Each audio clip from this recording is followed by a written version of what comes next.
ناس كتير فاكرة إن السفينة العملاقة وهي واقفة في مكانها بتتثبت بالمرساة، بس الحقيقة لأ، البطل الحقيقي هو سلسلة الأنكر نفسها. السلسلة دي بتمتد لمئات الأمتار، وكل حلقة فيها وزنها حوالي 160 كيلو، ومع الأنكر نفسه الوزن الكلي ممكن يوصل ل 240 ألف كيلو، يعني تقريبا قد حوت أزرق. ولما السفينة ترمي الأنكر، الفكرة مش إنها تشد السلسلة جامد، لأ، الطاقم بيسيب طول كفاية عشان السلسلة تاخد شكل منحنى على قاع البحر. الانحناء دي هي اللي بتخلي جزء من السلسلة يبقى ثابت على الأرض، ده بيعمل احتكاك رهيب يثبت السفينة مكانها.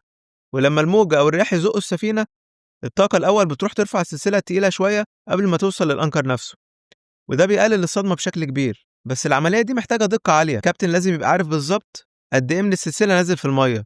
لو قصيرة السفينة ممكن تتحرك، ولو طويلة زيادة هيبقى صعب يلموها تاني. المرة الجاية بقى لما تشوف سفينة ضخمة واقفة بهدوء في المينا، افتكر إنها مش مجرد واقفة كده وخلاص، لأ، دي متوازنة بعناية بقوة السلسلة وبالعلم اللي بيشتغل في أعماق البحر.